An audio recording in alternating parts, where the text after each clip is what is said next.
Putik is real.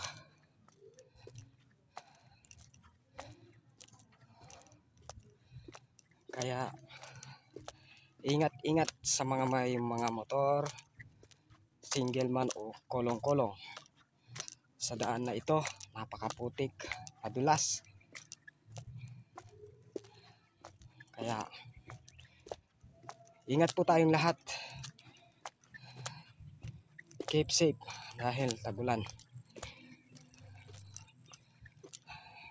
Hinihingal ako kasi akyatan.